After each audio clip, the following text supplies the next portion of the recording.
Muy buenas noches, muy buenas tardes, muy buenos días, queridos alumnos de la institución educativa Antenor Orrego Espinosa. Quien les habla es el profesor Hernán Huanca Bravo, del área de Desarrollo Personal y Ciudadano. Este año 2020, como ustedes sabrán, estamos trabajando para los grados de tercer, segundo, especialmente el grado sección A, B, C y D. El tema de esta oportunidad, en esta quinta clase, es el antiguo régimen. Semana del 4 al 8 de mayo.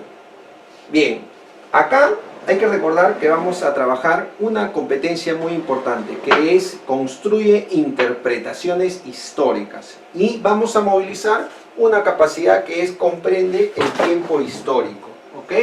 Muy bien, entonces, sin más ni más, empezamos. Esto es nuestro propósito. Vamos a leer todos juntos. Al investigar las características del antiguo régimen, y ahorita le voy a decir qué es el antiguo régimen, del siglo XVIII, o sea 1700, dice, comprender las razones que motivaron a toda la población francesa a generar un cambio en la política gubernamental, es decir, el gobierno. Acá entonces tenemos un cambio de gobierno. Así comparar con acontecimientos actuales de nuestro país. O sea, vamos a comparar lo que pasó en Francia en el siglo XVIII con lo que pasa actualmente. Ese es nuestro objetivo, esa es nuestra competencia. Esta es nuestra principal motivación el día de hoy. 1794. Y eso lo ponemos acá en la pizarra. Todos conmigo, entonces ponemos acá 1794. Cronología. Nuestro tema se llama el antiguo régimen. Estamos hablando básicamente de qué siglo, jóvenes? Siglo XVIII. ¿Ya? Quiero que tengan mucha atención en este cuadrito y en esta fecha, 1794. Estamos en Francia. Observemos. Vamos a relatar el cuadro.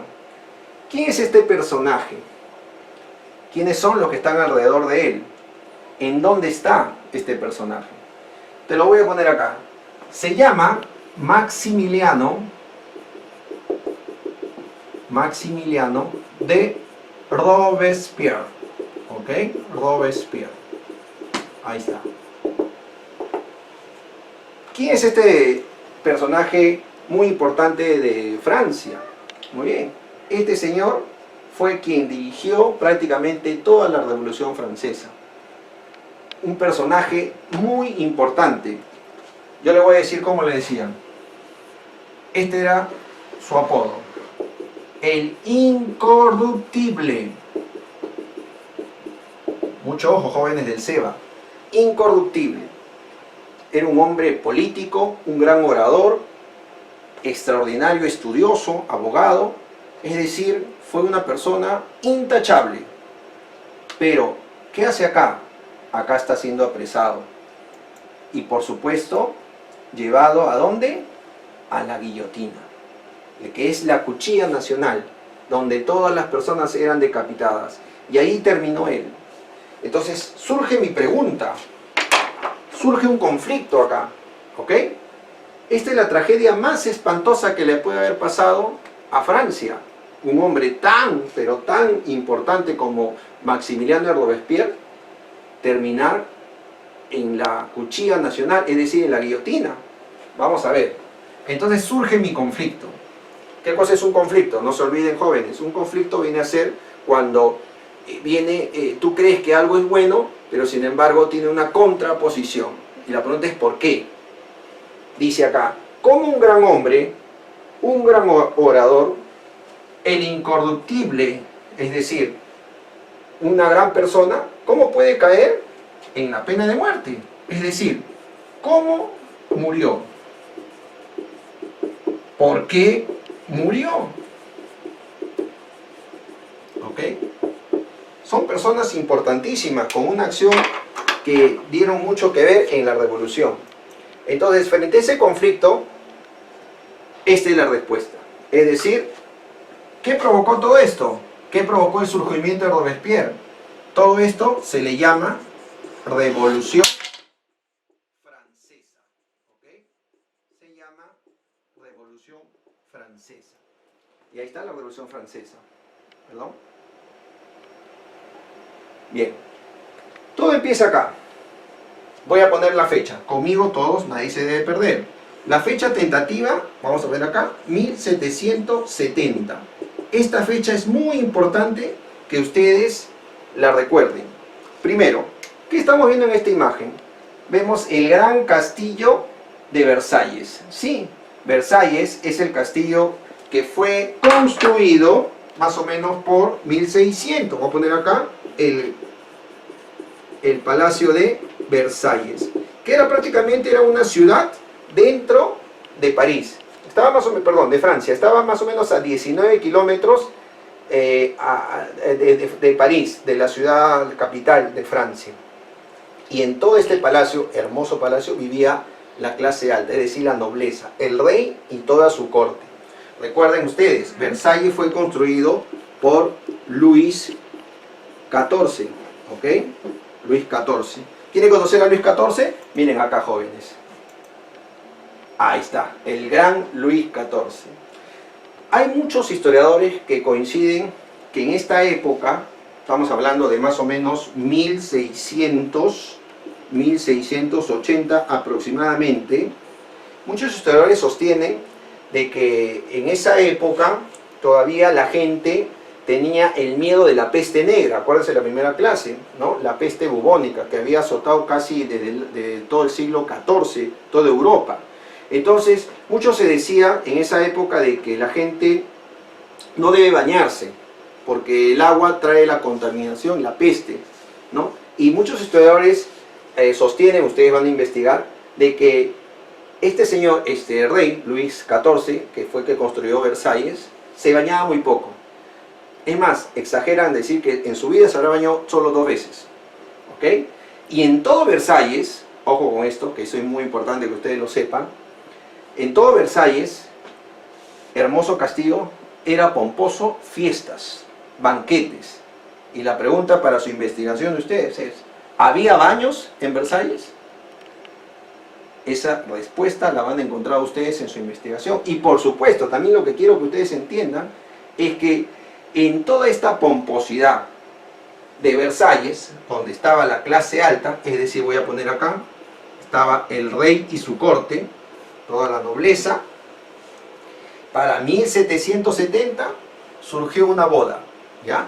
Esta boda en Versalles era una boda muy importante que ustedes deben de entenderlo y no olvidarse. La boda entre Luis XVI, que viene a ser el heredero de la corona de 1770, con María Antonieta. Acá pongo María Antonieta. ¿Ok? Entonces, para entenderlo mejor, Luis XVI, de tan solo 15 años, ¿ya?, era uno de los hijos herederos, ¿ya?, de la corona. 15 años.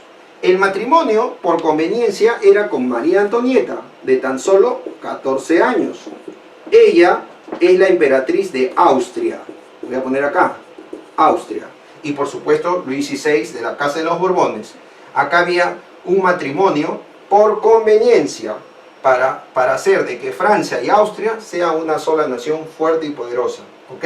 Entonces, de tan solo 15 años y tan solo 14 años, se celebró una boda fastuosa, ¿ya?, en el castillo de Versalles. Vamos a ver quiénes son ellos.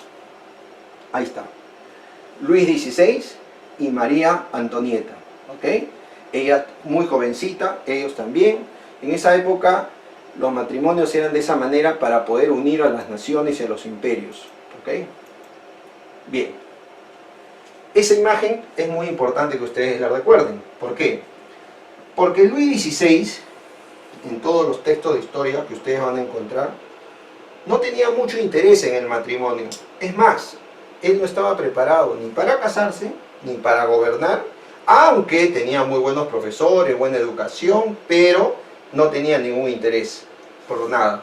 Es decir, se sentía agobiado por esa forma de que era educado para ser el rey, ¿no?, de alguna manera futuro. ¿Qué te sugiere esta imagen? Bueno, en la boda fastuosa, donde acudieron todos, es tradición de que terminando la celebración, los, en este caso casados, los reyes, Luis y María Antonieta, van a la cama. Y en la cama todos los nobles aplauden. ¿Por qué? Porque el pueblo está contento de que su rey y su reina van a tener herederos. Lo que le gusta al pueblo, en este caso, todos, es los herederos.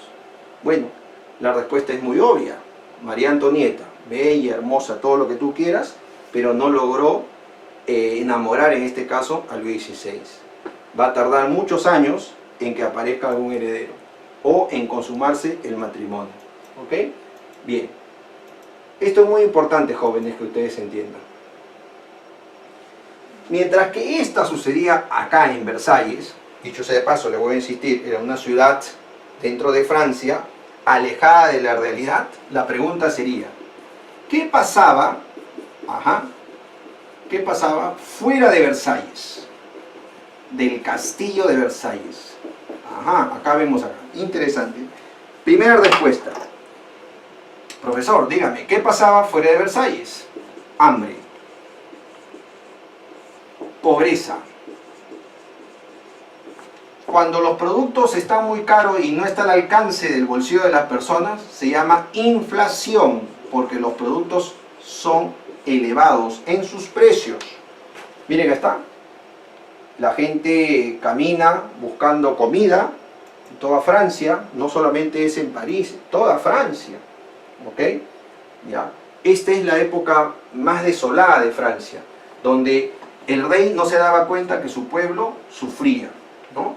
Y es acá donde viene una parte muy interesante, la problematización.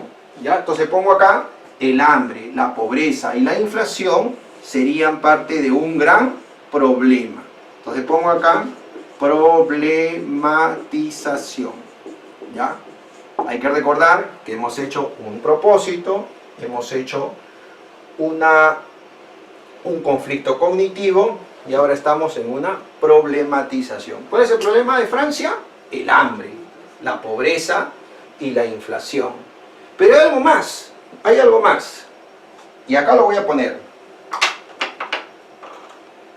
El surgimiento de la Ilustración. Sí, miren, jóvenes. En todo el siglo XVIII, casi entre 1760, 70 y 80, Francia empieza a tener crisis. Recuerden ustedes, Luis XV es el abuelo de Luis XVI. Voy a ponerlo acá. Uno de los problemas de Francia era el hambre, pobreza e inflación, pero a esto le voy a sumar que Luis XV, el abuelo de Luis XVI, ¿ya?, había empeñado a Francia en una guerra contra Inglaterra, en la cual había sido derrotado. ¿Entiendes?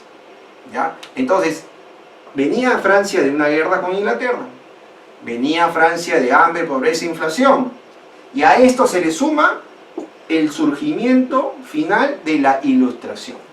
¿Qué es la Ilustración? Miren ustedes, estas personas, observan acá un libro, personas leyendo, son todos intelectuales. ¿Este es el principal problema? Sí. Las nuevas ideas. Miren, John Locke. Acá les presento un material de John Locke, ¿ya? Personaje que creó nuevas ideas, el siglo de las luces. David Hume, filósofo. Descartes, ahí está, miren ustedes, para que lo lean. Pero nos vamos a centrar principalmente en tres pensadores de la Ilustración. Ya lo tienen, vamos a ponerlos, ¿ya? Vamos a poner acá un ordenador gráfico que me va a ayudar a esta problematización. Primero voy a poner acá Voltaire, ok, ya lo conocen. Otro, Montesquieu, el barón de Montesquieu. Y finalmente Jean-Jacques Rousseau, ok. Ahí está, Rousseau. Repito, la Ilustración es un movimiento intelectual, pero principalmente, lo voy a aclarar acá, principalmente es un movimiento filosófico. ¿Ok? Eso. que lo que busca principalmente es el uso de la razón. Ajá, uso de la razón. O sea que acá quien va a trabajar es la razón del hombre principalmente. ¿Ya? Ahora, ¿qué nos propone? Vamos a empezar por el medio. Montesquieu, el varón de Montesquieu. Ahí está, ve su cara. Y él, un filósofo de la Ilustración, nos sugiere de que los poderes, es decir, el poder no puede estar centrado en una sola persona, es decir, en un solo rey, en un solo monarca. Ya no. Deben haber tres poderes: el ejecutivo, el judicial y el legislativo. Ajá, muy bien. Entonces, gracias a Montesquieu es que debe haber separación de poderes, porque el poder en una sola persona genera corrupción. ¿Ok? Eso es lo que está pasando en todas las sociedades. Por esa razón, gracias a Montesquieu, habla de la división de poderes. Voltaire, claro que sí. ¿Qué nos dice Voltaire? Insisto, para Voltaire dice, es importante usar la razón, es importante usar la ciencia, ¿ok? Y hay que respetar, acá lo pongo, hay que respetar a la naturaleza. Naturaleza. Esto es importante, porque la naturaleza tiene sus propias leyes, y esas leyes hay que respetarlas. Y el hombre no puede estar por encima de las leyes naturales, ¿ok? Esto es lo que sostiene Voltaire. En otras palabras, usa la razón, ¿me entiendes? Usa la razón, y el raciocinio de la persona debe estar por encima de cualquier otra cosa. Es más, en cuestión de la religión, que siempre el hombre ha estado dominado toda la Edad Media, si tú te percatas, acá Voltaire no niega a Dios. Dice, Dios existe.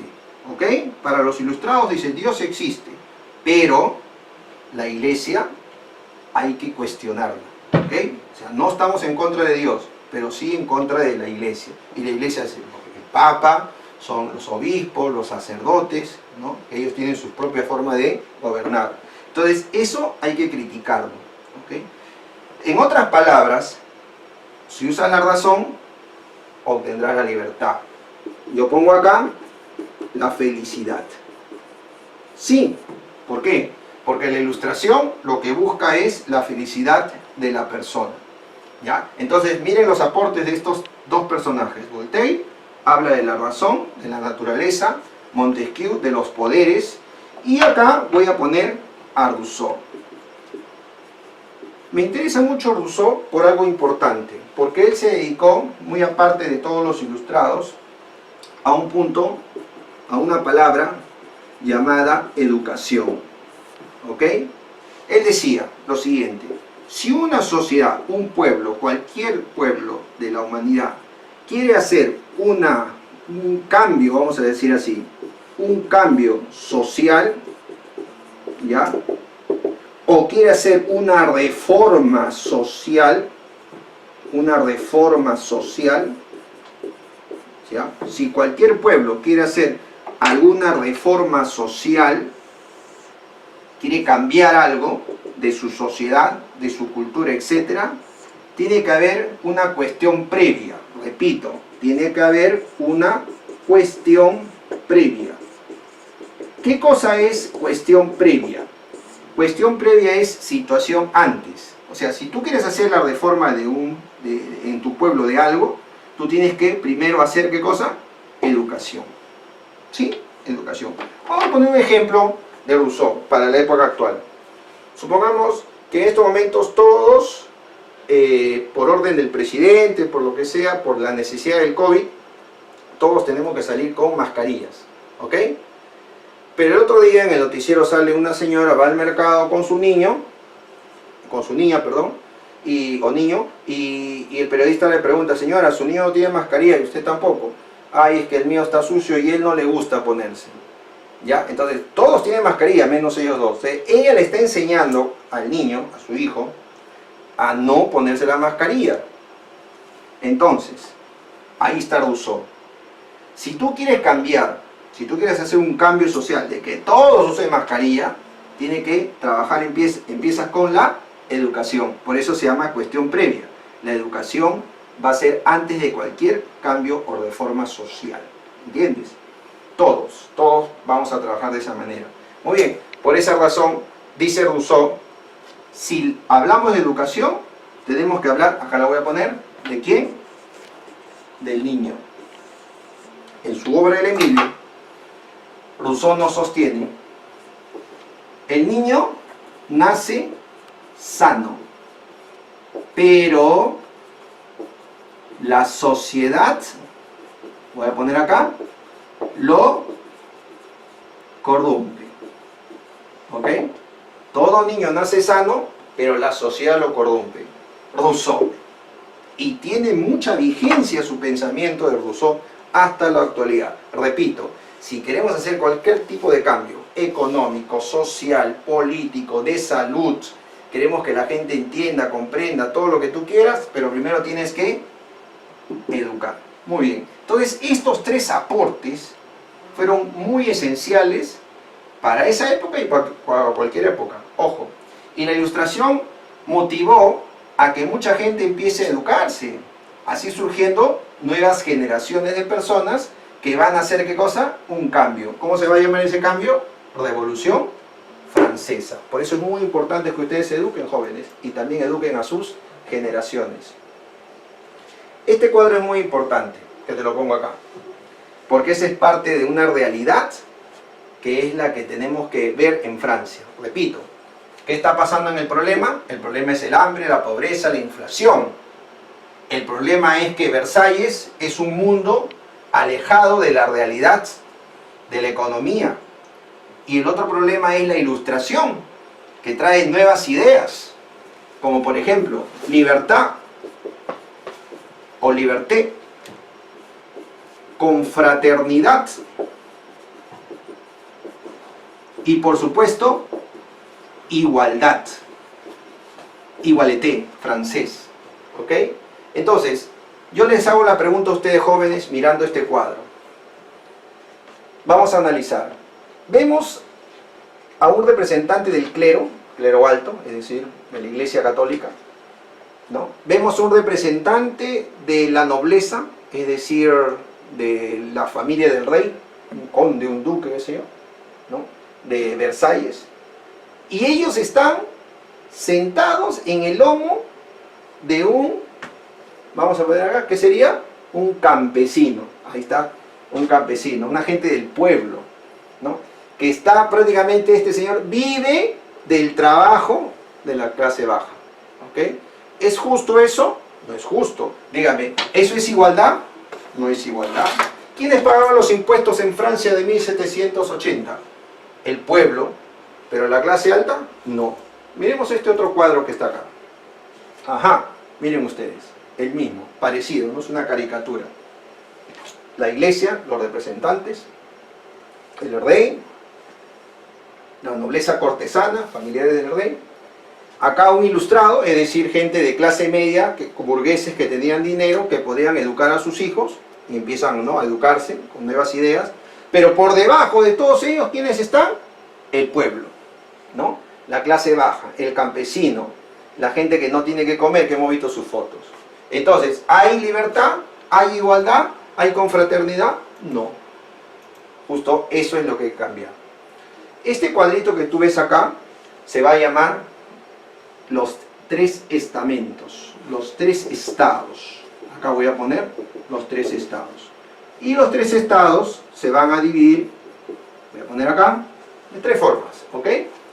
La clase alta se le va a llamar, aparte de privilegiados, la nobleza o la corte del rey. Es decir, voy a poner acá la clase alta, la nobleza cortesana. ¿Ok? Donde está el rey, obviamente. De ahí viene el alto y el bajo clero. Vamos a poner acá el clero. Es el segundo estado. Recuerda que había dos tipos de clero. El clero alto, que es que los que están con el rey, con la clase alta de la iglesia, y el clero bajo, que está con el pueblo, que camina con el pueblo, que lucha con el pueblo, que hace obras sociales para el pueblo. Y finalmente tenemos acá el pueblo. Muy bien. Por ejemplo, acá me interesa mucho con esto de la iglesia, no estoy criticando a todos, sino que, por ejemplo, hay gente de la iglesia, por ejemplo, ahorita, en estos momentos, en Loreto, trayendo este ejemplo a la realidad, me sorprende, ¿no? Mucho beneplácito como un eclesiástico, cura, logró reunir cerca de 1 millón de soles para hacer las fábricas de oxígeno para la gente que está con falta de este elemento en el hospital de Loreto, que están muriendo. Y han hecho una campaña y han logrado recaudar esa cantidad de dinero. O sea que el clero también hace buenas obras, pero el clero que está con el pueblo. Y eso es lo que reclama la gente en esta época, y en esta época también, ¿no? Así es. Entonces tenemos 3 estados: el primer estado, el segundo estado y el tercer estado. ¿Quién nos va a interesar en esta fotografía? El tercer estado, ¿no? Las clases populares, el campesino, la gente de la ciudad, la gente que vive el día a día, ¿no? Panaderos, carpinteros, herreros, todos ellos, la clase baja, ¿ok? Son los no privilegiados. Y también los de clase media, más o menos estamos hablando de profesionales, comerciantes, burgueses, así se les llama, ¿ya? Pero ya los privilegiados, pues la nobleza y todo lo demás, ¿no? Entonces, acá no hay igualdad, no hay igualdad. Listo.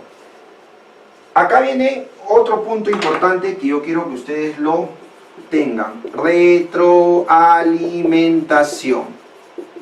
Vamos a retroalimentar. ¿Qué cosa es retroalimentar?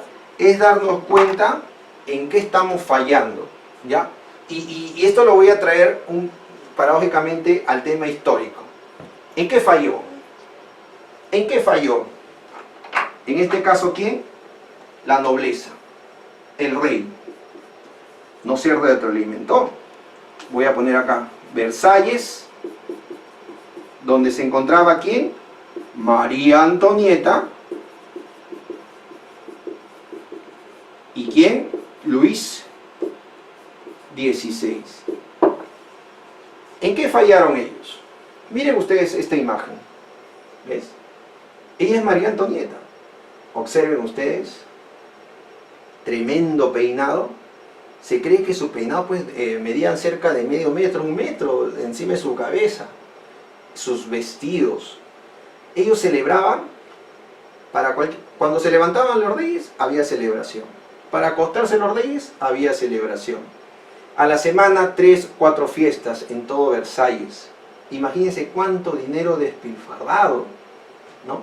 A María Antonieta se le conocía, acá lo voy a poner para que no se les olvide, María Antonieta.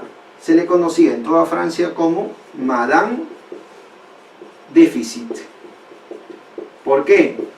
Porque malgastaba el dinero. El poco dinero que había, malgastaba. Mientras que todos estaban con hambre, en Versalles sobraba la comida, ¿no? Miremos las fiestas suntuosas que tenía ella, con toda la gente cortesana, los peinados estrambóticos que ella y su gente, las pelucas y todo lo que se gastaban millones, ¿ok? Mientras que el pueblo seguía con hambre. Acá ellos no se dieron cuenta de su falla. Pero ¿qué es lo que el pueblo más le reclamaba a Luis y a María Antonieta? A ver, ya lo dije hace un momento, ¿ok? La deuda principal del rey y de María Antonieta era la descendencia, sus hijos, ¿ok? No tenían hijos, ¿ya? Recuerden que cuando Luis XVI llega a ser rey de Francia, ¿ya? Él solo tiene 19 años y ella tiene 18. O sea que si ellos se casaron en el año 70, para el año 1774, Luis XVI y María Antonieta heredan el trono y sin tener hijos. ¿Entiendes? Es más, a Luis XVI era famoso porque le decían el cerrajero. Ajá, ya tú me estás diciendo, ¿qué cosa es eso, profesor? ¿Qué cosa es el cerrajero? ¿Por qué le decían el cerrajero? Incluso había una canción, una copla que decía, ¿no? Luis XVI el cerrajero, el que le cuesta el que le cuesta encontrar, dice, ojo con esto, el agujero. ¿Para qué? Para poner la llave. Así le decían. El cerdajero, el que le cuesta encontrar el agujero para poner la llave. Sí, jóvenes, parece gracioso, pero en realidad a Luis XVI le molestaban porque no podía tener hijos. Y ustedes miran, pero ¿por qué no podía tener hijos?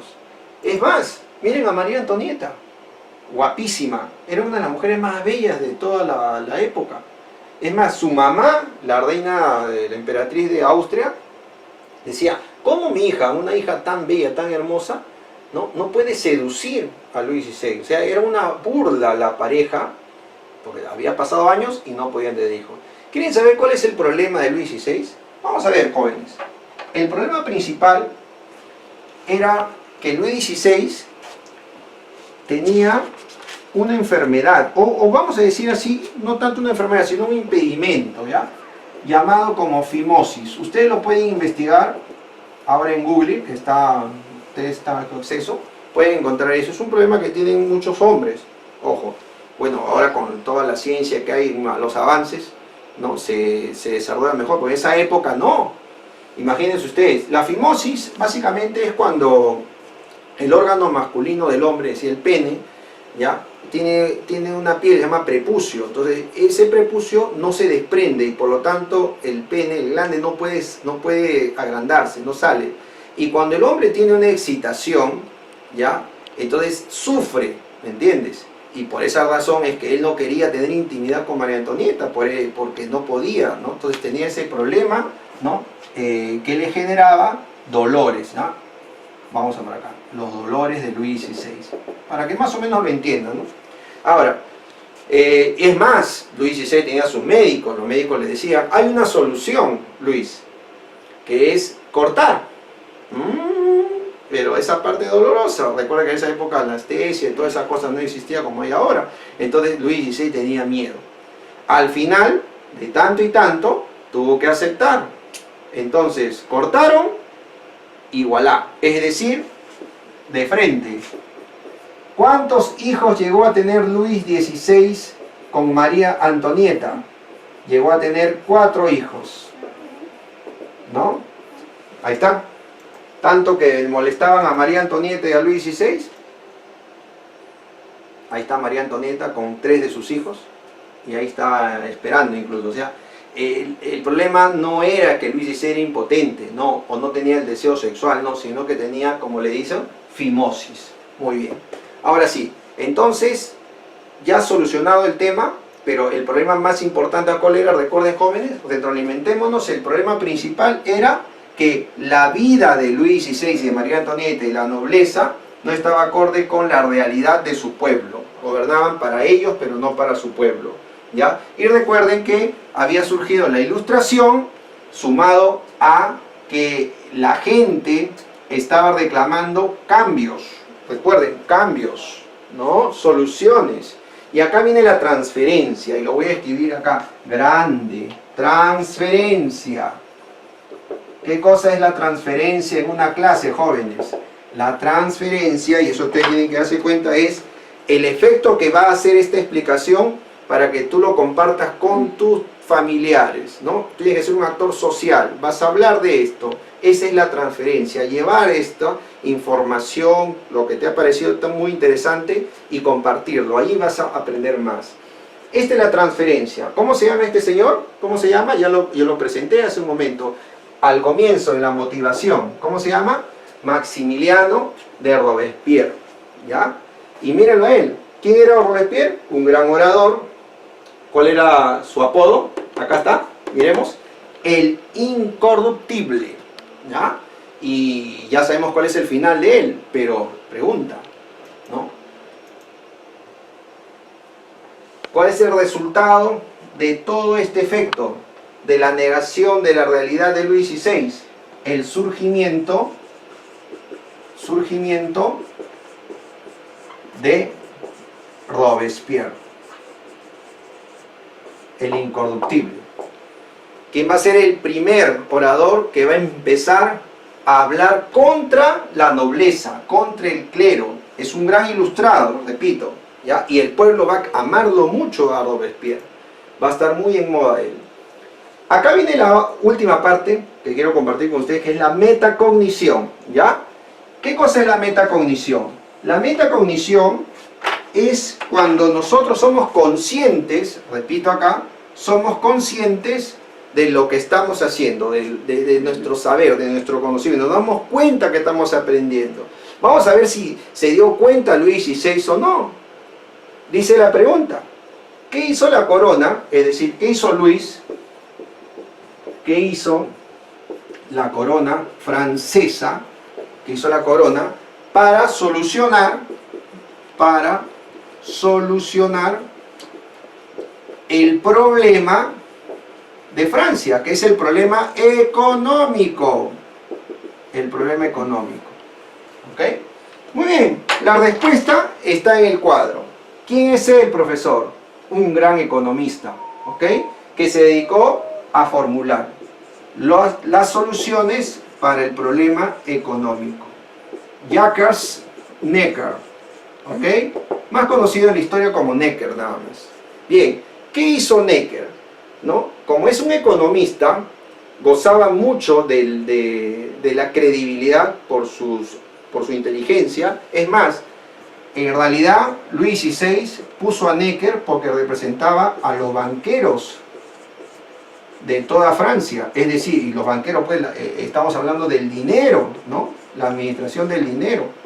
Entonces ellos fueron los que recomendaron a Luis que ponga a Necker. ¿Y qué es lo primero que va a hacer Necker? Necker va a ser más realista y le va a decir a Luis XVI, Luis, mira la gente cómo sufre. Esta es una imagen de una olla común, acuérdense ustedes. Por ejemplo, el presidente Vizcarra en estos momentos, ¿no? Lo que ha hecho es darle bono a la gente. No le llegó el bono a muchos. Ha hecho que los alcaldes les den canastas a la gente. No le llegó canastas a la gente. A la gente que no le llegó canastas, no le llegó bono, no tienen nada, que viven en San Juan Lorigancho, San Juan Miraflores, las zonas más populosas, alejados de la ciudad. ¿Qué están haciendo la gente allá? Sus ollas comunes. Ahí están los noticieros. Están tratando de sobrevivir a esta crisis. ¿Ok? Bueno, Necker le hablaba mucho a Luis XVI, a María Antonieta, a toda la corte, le hablaba de este problema del hambre, ¿no? ¿Y por qué no? Le hablaba de este elemento importante. ¿Qué cosa es eso? El pan. Sí, jóvenes. Para Francia, para cualquier francés, la dieta más importante del día era ¿qué cosa? El pan. ¿Y el pan de qué se hace? De la harina. ¿Específicamente de qué? Harina de trigo.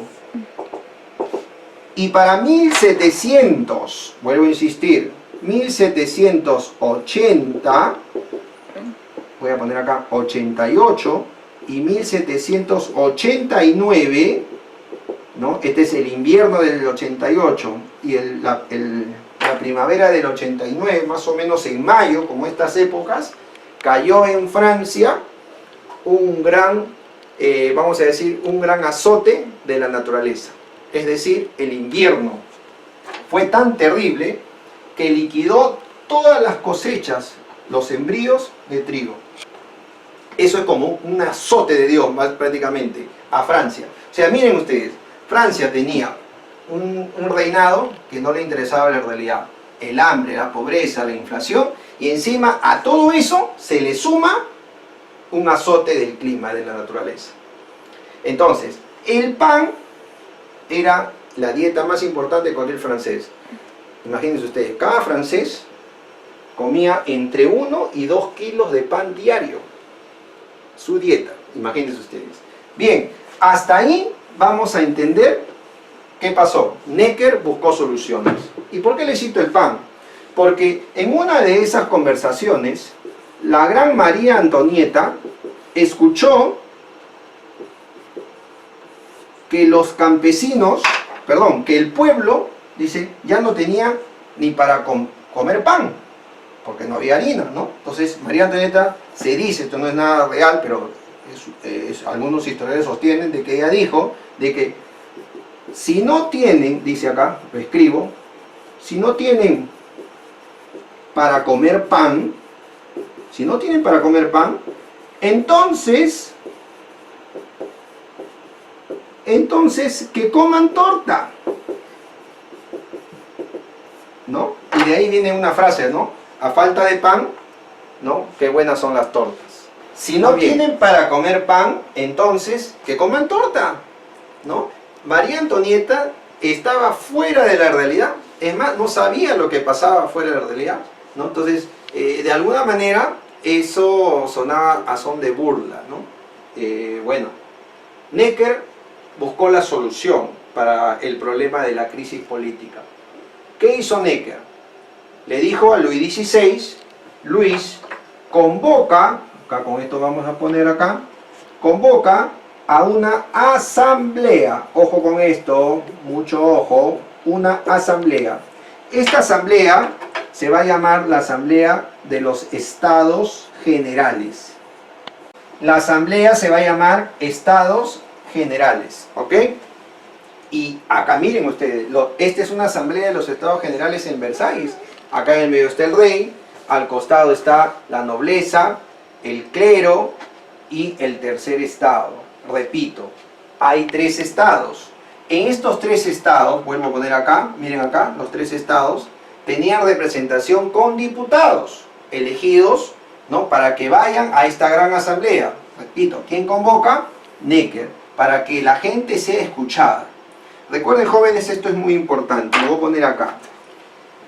Tanto la nobleza como el clero representaba solo el 3%, o sea, el 3% de esta asamblea, el 3% de personas que están acá, representaba a la nobleza y al clero.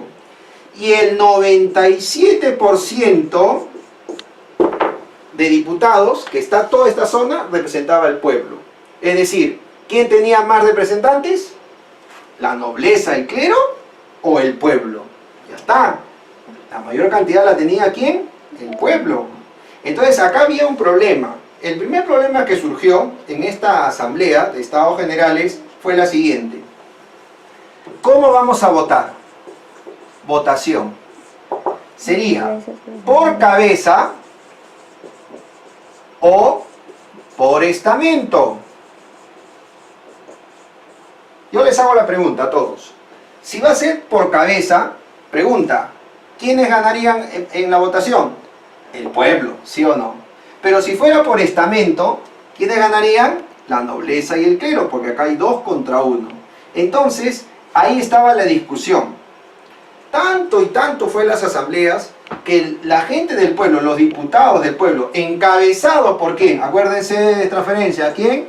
Por Robespierre, recuerden, el incorruptible, y otros grandes pensadores de la Ilustración, todos ellos dijeron, ¿saben qué? El rey nos está paseando, es decir, nos está haciendo perder el tiempo. Así es que, ¿qué hacemos? No entraron a la reunión de los Estados Generales, no entraron. Por el contrario, todos los diputados del tercer estado, que es prácticamente toda la asamblea, el 97%, un 20 de junio de 1789, decidieron jurar en este gran, llámese así, el lugar donde se jugaba la pelota, el salón del juego de la pelota se llama, en realidad no era pelota de fútbol, ¿no? Era como una especie de frontón, ahí se jugaba, ahí decidieron juramentar no salir hasta, o no terminar las asambleas, hasta no redactar una constitución, donde esta nueva constitución rija el nuevo destino de Francia. ¿Ok? Pregunta, ¿aceptará el rey este rechazo? ¿Necker seguirá siendo ministro? ¿Qué dirá el pueblo francés? ¿Seguirá pasando hambre? ¿Qué dirá Robespierre? No se pierdan la próxima clase, que va a estar interesante, sobre la Revolución Francesa. Muchas gracias, hemos terminado el tema El Antiguo Régimen. Saludos.